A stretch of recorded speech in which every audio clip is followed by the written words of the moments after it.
अब हम आजादी के अधिकार से आगे बढ़ेंगे, थोड़ा शोषण के अधिकार में आएंगे। अब जरा अनुच्छेद 23-24 जो बड़ा है, बड़ा सिंपल सा, उस पर कोई बहुत बड़ा विवाद नहीं रहा है, तो जरा देखें शोषण खिलाफ अधिकार। अनुच्छेद 2324, राइट अगेंस्ट एक्सप्लॉयटेशन, शोषण के विरुद्ध अधिकार। शोषण के विरुद्ध अधिकार, राइट अगेंस्ट एक्सप्लॉयटेशन। दोस्तों खास बात है, जब हम शोषण के विरुद्ध अधिकार की बात करते हैं, राइट अगेंस्ट एक्सप्लॉयटेशन की बात करते हैं, तो आप देखो असल में शोषण शब्द दोस्तों दुनिया में अलग अलग विचार है। शोषण शब्द मार्क्स बाबा ने बहुत प्रचलित कर दिया, और ये मार्क्सवादियों की देन है। यानी मार्क्स एक जर्मनी में पैदा हुआ फिलोसफर था, जिसने कहा दो पूरी दुनिया में अत्याचार चल रहा है, शोषण चल रहा है। तो मार्क्स से पूछा कि बाबा ये बताओ ये शोषण है क्या? उन्होंने कहा ये देखो यार शोषण क्या है बताओ। मकान मालिक किराएदार पर सवार है, सामंत मजदूर पर सवार है, फैक्ट्री का मालिक सामंत किसान पर सवार है, फैक्ट्री का मालिक मजदूर पर सवार है। और ये दोस्तों मार्क्स बाबा ने कहा, बाबा बड़ा मानववादी था, वो कहता समाज को बदल के रख दूंगा सब। और इसे उसने कहा भी कि मैं एक ऐसा समाज बनाऊंगा जहां दोस्तों आदमी आदमी पर सवार ना हो। यानी अगर बच्चों, अगर मानव जीवन का मतलब है गरिमामय जीवन अधिकार, तो गरिमामय जीवन का अधिकार का मतलब है मेरी प्रतिभा, मेरी क्षमता, उन सब का मालिक मैं हूं। तो दोस्तों ये बताओ, मेरी प्रतिभा क्षमता ये है, मेरी आज़ादी ये है कि जो मैं चाहे काम करूं, काम न करूं, कहीं आऊं कहीं जाऊं। तो अब बताओ मेरी प्रतिभा, मेरी क्षमता का प्रयोग दूसरे के लिए होना चाहिए।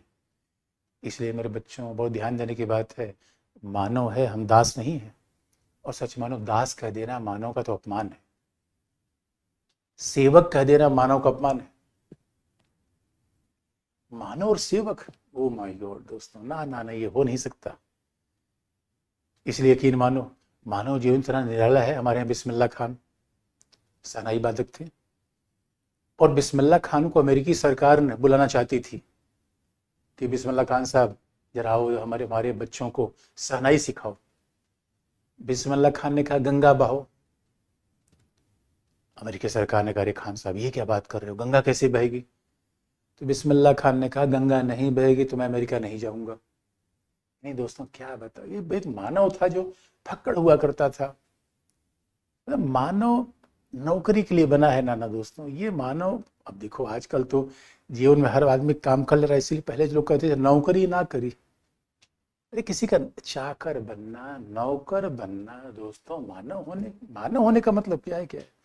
मस्त जीना, फक्कड़ जीना। इसे सच मानो, जब मुझे कोई व्यक्ति ऐसा मिलता है जो कहता है कि भैया हमने जीवन में कोई काम नहीं किया, मैं कहता यार बस बस गले लग जाओ यार, तुमने ही तो जीवन जिया। अरे जीवन दोस्तों जहां मर्जी वहां बैठे, जहां मर्जी गए। और एक शोषण आधुनिक समाज की बड़ी समस्या है। इसलिए हमारे संविधान निर्माताओं ने कहा ना भाई शोषण नहीं होगा। इसलिए गरिमा में जीवन में शोषण संभव ही नहीं है। मतलब एक दोस्तों, हम किसी जीवन के लिए, मैं किसी व्यक्ति के लिए सीढ़ी नहीं हो सकता कि मेरे ऊपर कोई पैर रख के चढ़ जाए ऊपर।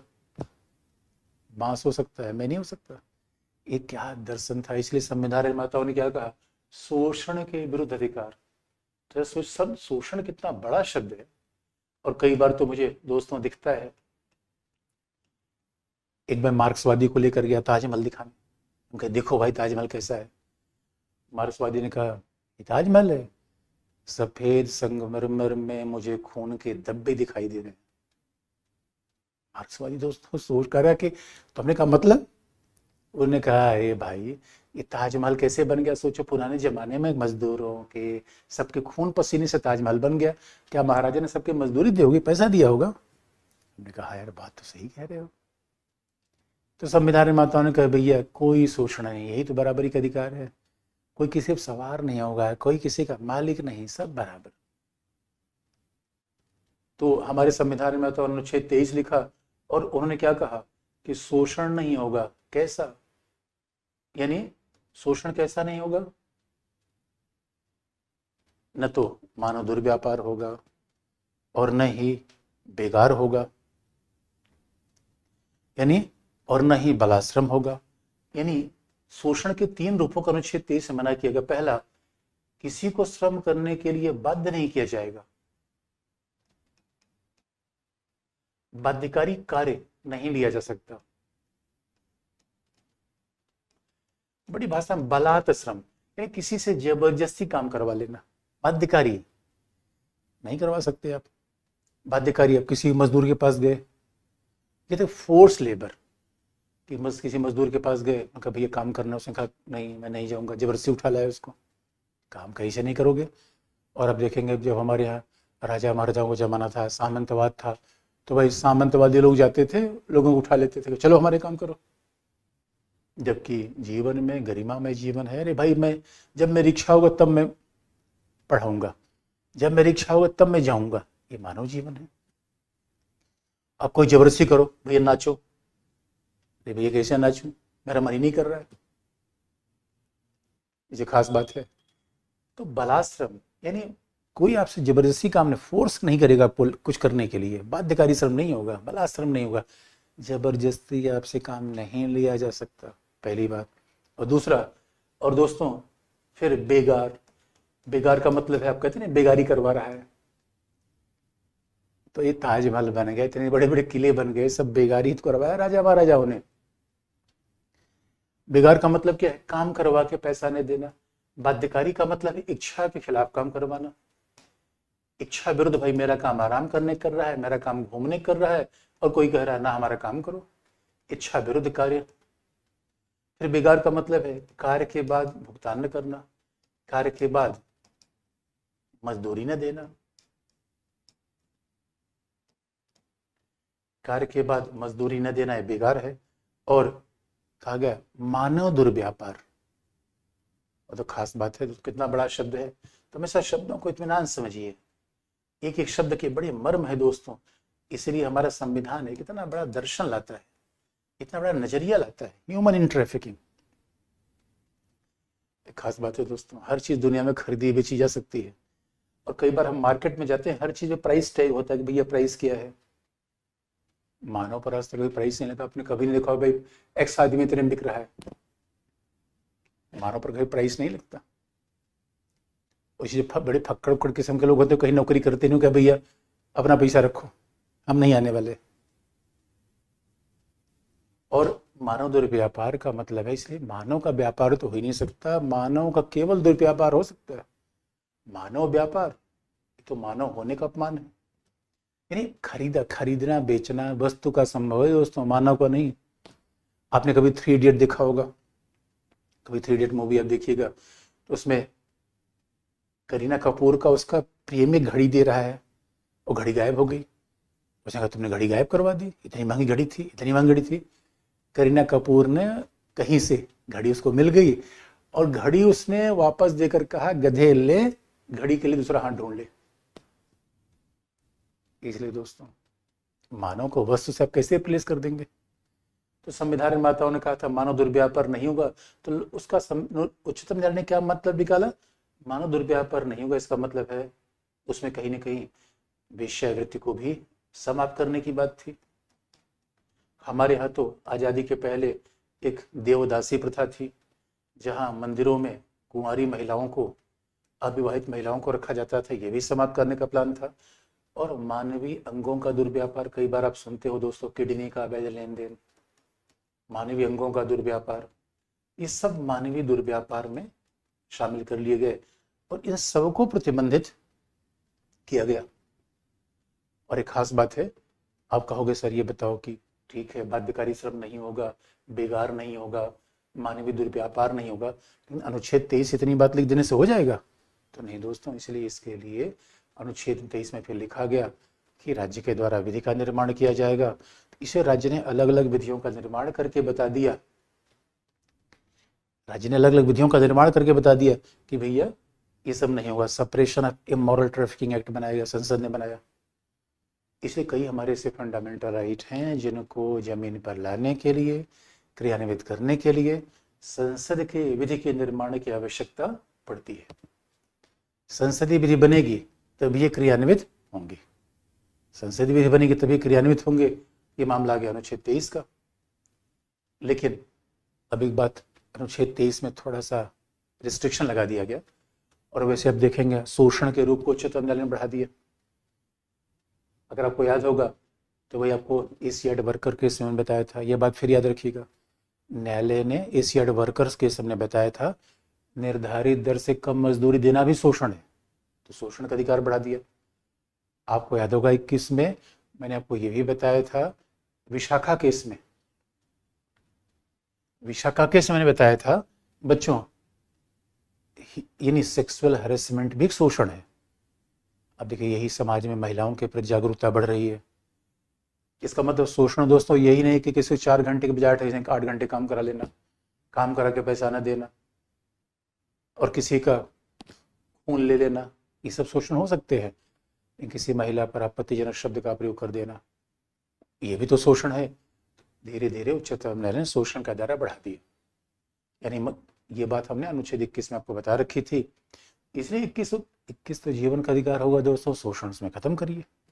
लेकिन अब थोड़ा एक प्रॉब्लम ये थी कि अनुच्छेद 23 में कह दिया गया कि बाध्यकारी श्रम नहीं होगा।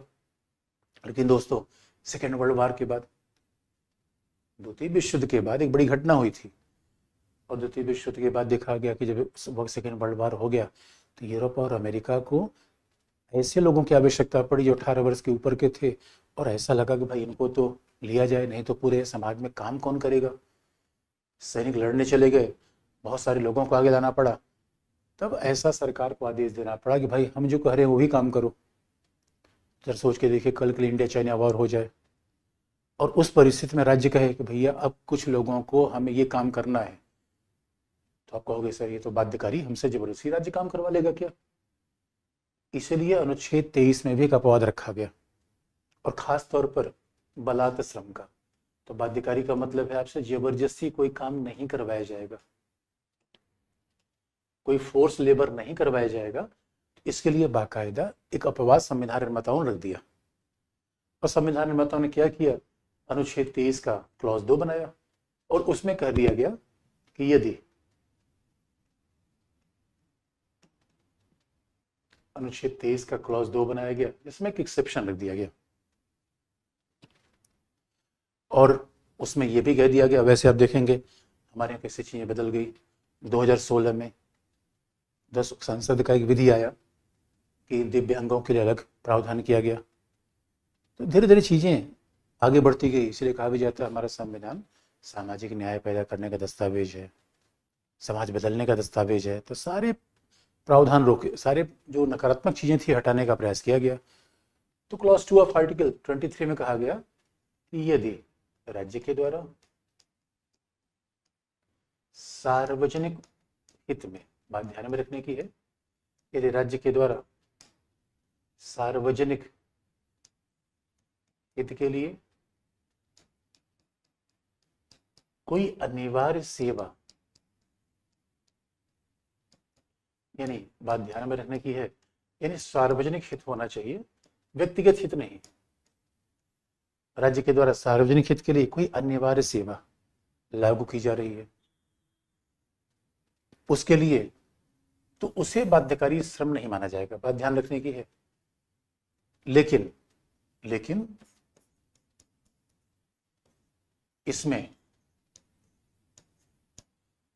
इसमें यदि राज्य के द्वारा सार्वजनिक हित के लिए कोई अनिवार्य सेवा लागू हो रही है, इसे भेदभावकारी नहीं, यानी राज्य अनिवार्य सेवा बना सकता है, बशर्ते इसमें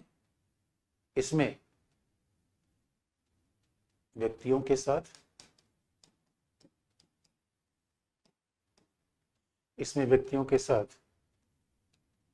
केवल बात आप जानते हो, केवल जाति, धर्म, मूल वंश। दोस्तों ये मैंने बता चुका हूं, जहां भी मतलब भेद को खत्म करने की बात आएगी, 3 शब्द जरूर आएंगे, जाति, धर्म, मूल वंश, 3 शब्द जरूर आएंगे, चौथा कोई अलग हो सकता है।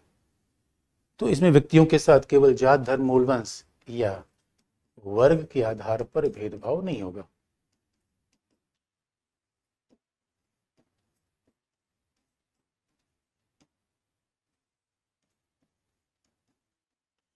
वर्ग के आधार पर भेदभाव नहीं होगा। ये बात तो ध्यान रखने की है बच्चों। इसका मतलब यदि राज्य सार्वजनिक हित के लिए कोई निवारक सेवा लगाना चाहता है, इसमें व्यक्तियों के साथ केवल जाति, धर्म, मूल वंश, वर्ग, इसका मतलब है कि मान लो इंडिया चाइना वॉर हो गया और कल के लिए राज्य कहे भाई 18 साल के जो युवक है वो सार्वजनिक सेवा देने के लिए आ जाए, लेकिन जो सार्वजनिक सेवा देंगे उसमें इस जाति के लोग आएंगे क्योंकि ये लड़ाके हैं, नहीं। और केवल का मतलब है कि भाई इस आधार पर आप मतभेद भेद कर सकते हैं, शारीरिक क्षमता, शैक्षिक योग्यता, इस आधार पर भेदभाव किया जा सकता है। कि भाई लड़ाई की बात है तो कोई हट्टे कट्टे आदमी को लीजिए तो भला पतला आदमी लेंगे तो गड़बड़ा जाएगा मामला। लेकिन आप ये नहीं कर सकते नहीं भैया अमीरों को लिया जाए, गरीबों को वर्ग। आप नहीं कर सकते भैया सारे अमीरों को ले लिया जाए, इन्हीं को भाई लड़ाया जाए, या सारे गरीब को ले लिया जाए, इनके जीवन का महत्व क्या है, चल लड़ ही ले, नहीं कर सकते। तो किसी धर्म विशेष को या ये नहीं कहेंगे कि नॉर्थ ईस्ट के लोगों को छोड़ा जाए या नॉर्थ ईस्ट के लोगों को लड़ा दिया जाए, मंगोलाइड प्रजाति के लोगों को नहीं कर सकते। इसलिए हमारे संविधान निर्माताओं ने हर रास्ते की कल्पना कर रखी है, कभी ऐसी कंडीशन आ जाए जैसे यूरोप में सेकेंड वर्ल्ड वार के बाद आई थी। सेकेंड वर्ल्ड वार के दौरान वो कंडीशन आई थी, तो इसलिए संविधान निर्माताओं ने हर दूरदृष्टि कल्पना कर रखी है, ऐसी कोई विधि बनाई जा सकती है। तो जो आर्टिकल 23 की बात है, इसे आर्टिकल 23 शोषण को रोकता है, लेकिन एक अपवाद बाध्यकारी श्रम का दे दिया गया है जिसके लिए संसद विधि का निर्माण करेगी। अब जरा देख लें शोषण का दूसरा रूप जो अनुच्छेद 24 में है।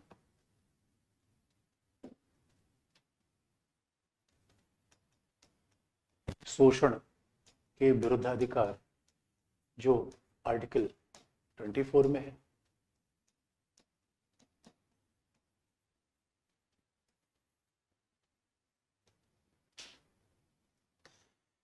दोस्तों फिर बच्चों की बात आ गई, यानी हमारे संविधान में समाज के परिवर्तन की बात क्यों है? अनुसूचित जाति जनजाति का कल्याण, महिला कल्याण, बच्चों कल्याण। इसलिए हमारा संविधान कह रहा है कि भाई केवल व्यक्ति के ही अधिकार हम नहीं देंगे, अधिकार केवल, और अमेरिका के संविधान में केवल व्यक्ति के अधिकार की बात होती है। हमारे संविधान में कहा गया नहीं भाई सबके अधिकार की बात होगी, परिस्थितियां अलग अलग थी।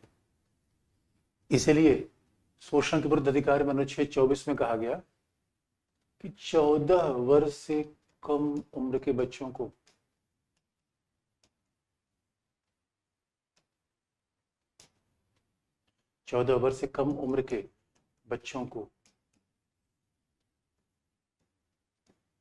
कारखाने में, और दोस्तों ऐसे हम क्लासिफाई क्यों कर लेते हैं? क्योंकि जब पीटी के लिए पढ़ोगे, प्रारंभिक परीक्षा के लिए पढ़ोगे तो ऐसे बेसिक बातें एकदम याद होनी चाहिए। कारखाना 3 शब्द है, 3 ही हो, चौथा नहीं होगा। मेंस के लिए तो ये आएगा नहीं, मेंस में जहाँ आएगा विशेषण होगा, लेकिन जब पीटी के लिए पढ़ते हो 3 शब्द पढ़ो, ध्यान से पढ़ो, हड़बड़ी में नहीं, कहाँ कहाँ कितने, यानी 14 वर्ष के बच्चों को कहाँ नहीं लगाया जाएगा, ये बात स्पष्ट होना चाहिए, कंफ्यूजन नहीं होना चाहिए। और कहाँ नहीं लगाया सकता? कारखाने, खान, लोहे खान, कोयले खान, और तीसरा खतरनाक उद्योग, हैजार्डियस इंडस्ट्रीज, खतरनाक उद्योगों में नहीं लगाया जाएगा।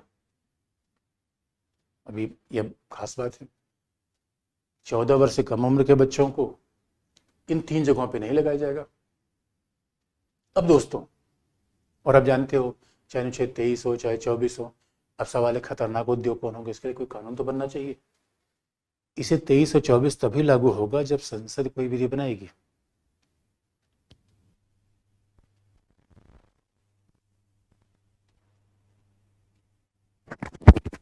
हमारे संविधान में कहा भी जाता है कई ऐसे अधिकार हैं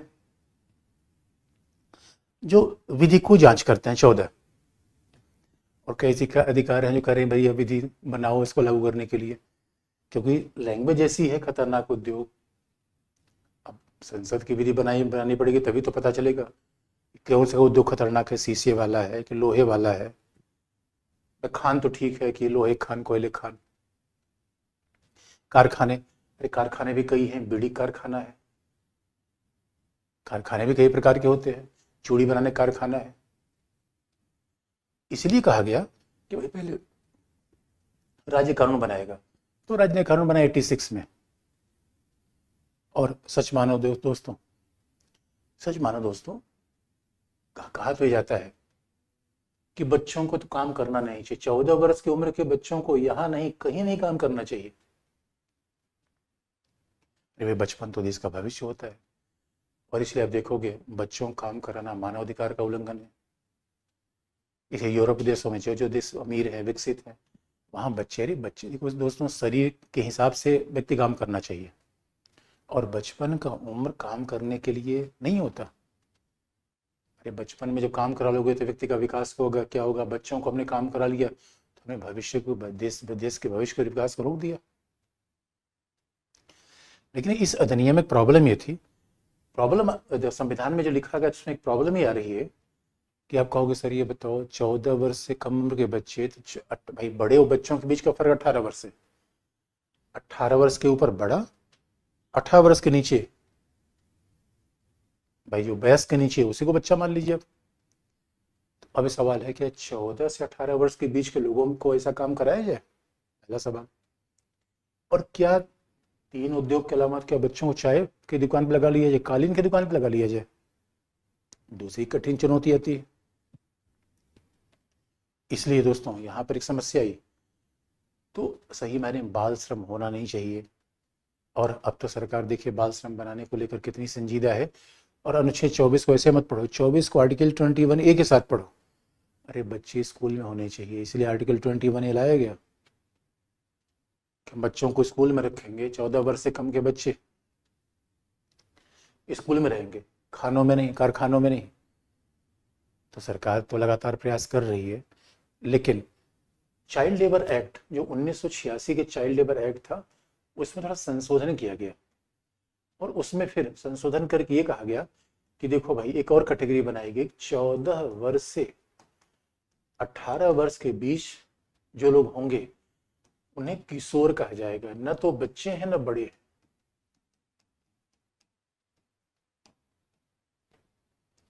अभी कह दिया गया कि 14 वर्ष से कम उम्र के बच्चे अलग है, 14 से 18 वर्ष के बच्चे किशोर हैं। ये कहा गया संविधान में नहीं, चाइल्ड लेबर प्रिवेंशन एक्ट को 2016 में संशोधन किया गया, उसके हिसाब से उसको बनाया गया बाल श्रम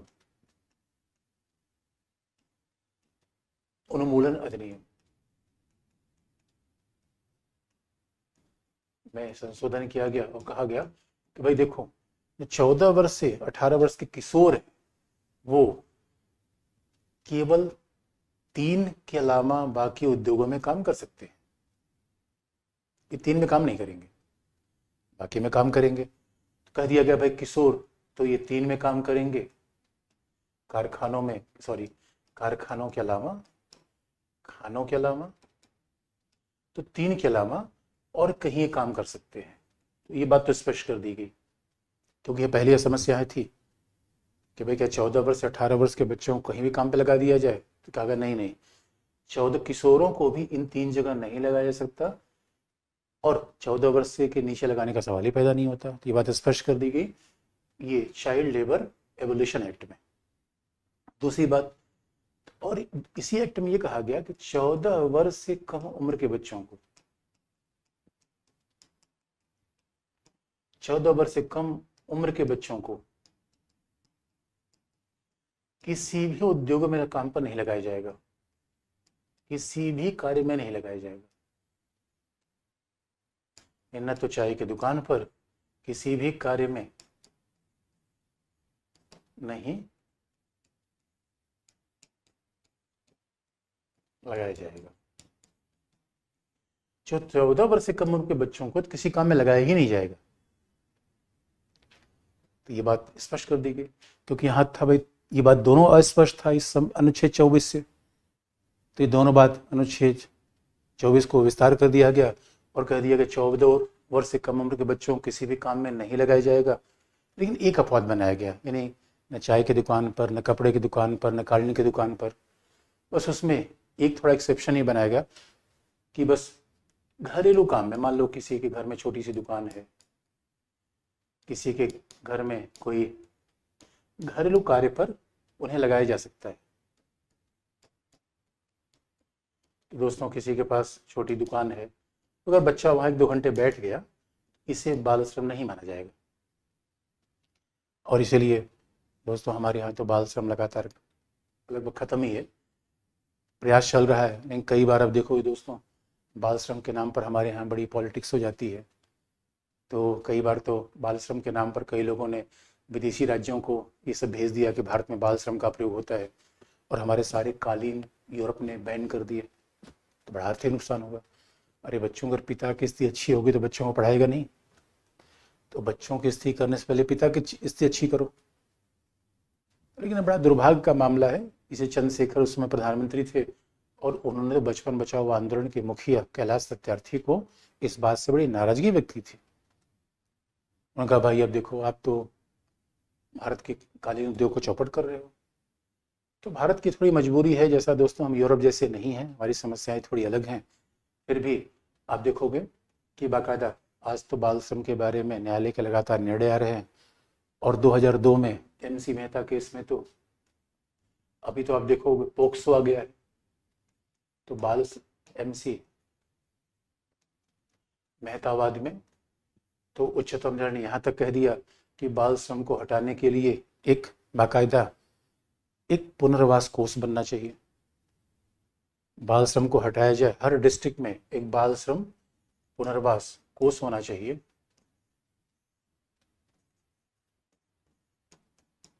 यानी अगर कोई बच्चा किसी भी जगह काम कर रहा है तो बाकायदा उस बच्चे को न केवल वहाँ से हटाया जाए, बल्कि काम कराने वाले से उसके लिए 20,000 रुपये भी लिए जाए हर बच्चे के पीछे।